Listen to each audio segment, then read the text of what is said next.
هاي، ازيكم؟ عاملين ايه؟ اتمنى ان انتوا تكونوا بخير يا رب دايما. عايزه اتكلم النهارده على موضوع مهم جدا جدا، ناس كتير قوي بتسأل عليه. هو موضوع الجنسيه، citizenship. ناس كتيرة اول ما بتيجي هنا، خاصة الناس اللي جايين جرين، بيبقوا شايلين هم امتحان الجنسية. هعمل ايه اللي هيحصل فيه؟ هذاكر ايه ومنين وامتى وازاي؟ كل ده هنقوله دلوقتي مع بعض. بصوا بقى، عشان تذاكروا لامتحان الجنسية، في بيبقى 100 سؤال وجواب في قلب الكتاب اللي بيطلع من الجهة بتاعة الاميجريشن. هو بيبقى لونه احمر، هحط لكم الصورة بتاعته في نهاية الفيديو عشان تبقوا عارفين. وفي كمان سدهاية بيبقى نفس ال100 سؤال والجواب بس مسموعين، تقدروا ان انتوا تشغلوهم في البيت، في الشغل، في العربية، وات ايفر فين، يعني تقدروا ان انتوا تسمعوهم في كل مكان. طيب، اذاكر منين؟ ادينا قلتاها. اذاكر ازاي؟ لو انتوا ناس بتسمعوا الحاجة من اول مرة بتحفظوها، يعني بتعرفوا تحفظوا كويس جدا، فانتوا ال100 سؤال وجواب ده اسمعوهم مثلا قبل ما تروحوا الامتحان بشهر او باسبوع او اسبوعين يعني. لكن لو انتوا ناس صعب ان انتوا تحفظوا، يعني بتنسوا على طول الحاجة، لا، ده اول بقى ما انتوا تيجوا تشوفوا السدهاية دي مع اصحابكم معارفكم. طيب مش لاقيين السي، الناس اللي بتسأل نذاكر منين ومش لاقيين ورق ومش لاقيين حاجة، اقرب مكتبة ليكم، اقرب مكتبة روحوا استعيروا السي او الكتاب موجودة. كمان المكتبة بيعملوا كلاس علشان خاطر يساعدوكم ازاي تذاكروا الامتحان بتاع citizenship، بيأهلوكم كمان على الانترفيو. في اليوتيوب في انترفيو كتير قوي، اسمعوها، لكن بلاش الاسئلة لان في ناس بتحط اسئلة بتبقى غلط. نصيحة كمان، الاسئلة لما تيجوا تسمعوها اسمعوها بالانجلش عشان تأخدوا سماعكم ان انتوا ايه على طريقة الكلام وعلى النطق وعلى السؤال ذات نفسه وصيغة السؤال. بلاش تسمعوها بالعربي لان انتوا الامتحان مش هيكون بالعربي يعني، فبلاش تسمعوا بالعربي. ممكن تسمعوا مرة واحدة بالعربي علشان خاطر تبقوا فاهمين الترانسليت بتاع الاسئلة يعني، اوكي، لكن مش تذاكروا بالعربي، بليز بلاش تذاكروا بالعربي. طيب، الامتحان بيبقى مقسم عبارة عن ايه؟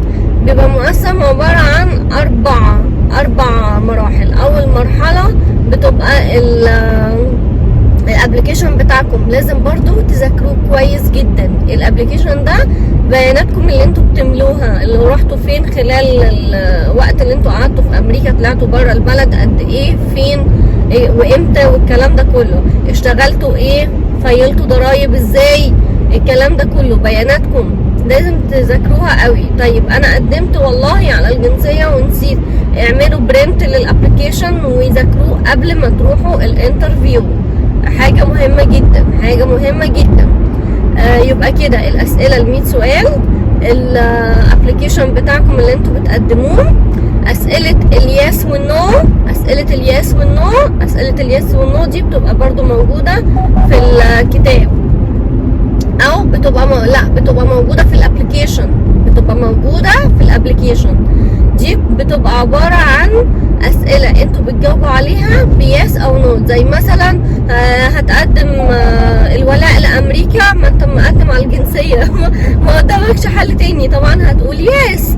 مثلا تاجرت في المخدرات او في بيع الاعضاء او طبعا بنقول نو. لو يعني انتوا ما عملتوش كده، لو حد عمل كده لا قول يس، ما تقولش نو. ما انصحكمش ان انتوا تكذبوا اصلا خالص نهائي. قول الاجابه الصح وبعدين برر على طول، يعني على طول انا عملت كذا عشان كذا، ما عملتش كذا عشان كذا، يعني على طول. خليكم ايه ذكيين قوي في النقطه دي، وهم على فكره بيتفهموا كل حاجه وبيبقوا عارفين كل حاجه. فبلاش ان احنا نتوتر او نكذب او نقول حاجه يعني مش مظبوطه، اوكي؟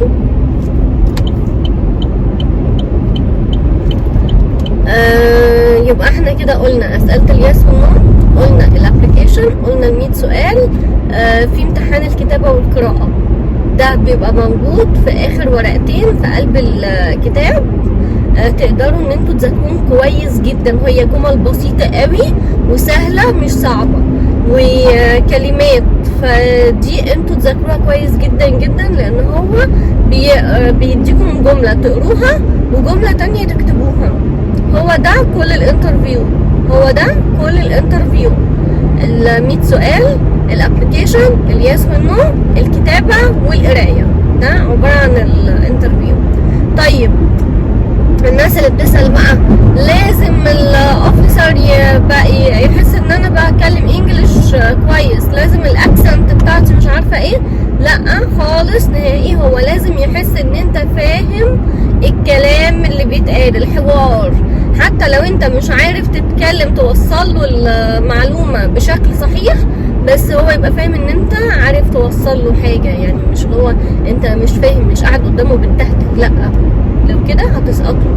لكن لو انتوا بتفهموا بشكل كويس وتقدروا ان انتوا توصلوا المعلومة تمام، انتوا كده ايه عديتوا.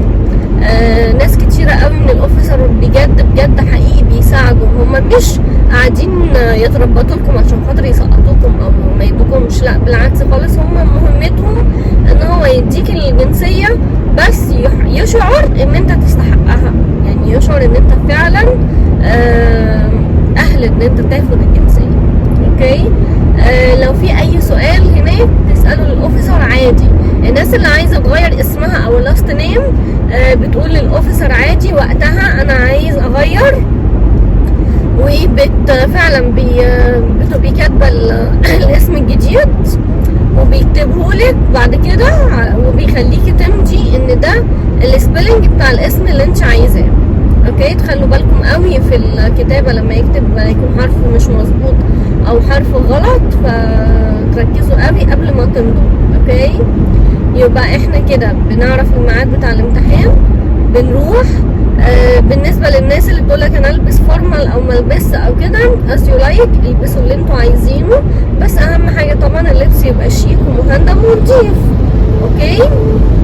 مش هنروح بكاجوال ومقطعين وكده، يعني خلينا حاجة مناسبة، يعني مش لازم يبقى فورمال قوي لو انتوا مش بتحبوا الفورمال. اوكي.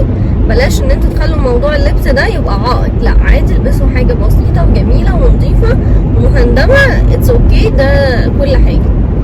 بالنسبة للناس اللي بتسأل بتقول احنا بيبقى عندنا الامتحان مثلا وقبل الامتحان بنبقى مسافرين برا البلد، او يا الا مثلا بيبقى عندنا ميعاد او تعبانين او مش هنقدر نروح باي شكل من الاشكال الانترفيو كده، يبقى الدنيا راحت علينا. لا، الدنيا ما راحتش عليكم. تقدروا ان انتوا تتواصلوا مع الاميجريشن وتقولوا لهم ان انتوا عندكم انيميجرسي في اليوم ده، هيغيروا لكم الميعاد وهيدوكم ميعاد تاني جديد، هيبعتوا لكم على الايميل او في الميل بوكس عن طريق البريد يعني بالميعاد الجديد. هو ممكن يكون خلال 90 يوم، ممكن ياخد اكتر من 90 يوم على حسب هم عندهم زحمة في المكتب ولا ما عندهمش زحمة. اوكي. لكن الكيس بتاعتكم مش بتتغير فيها اي حاجة، عادي موقفك ما بيقلش ولا اي حاجة، مفيش اي مشكلة في الموضوع ده. يعني اللي عايز يأجل الامتحان ما يترددش، عادي مفيش، هما بيتفهموا الموضوع ده كويس جدا. اوكي.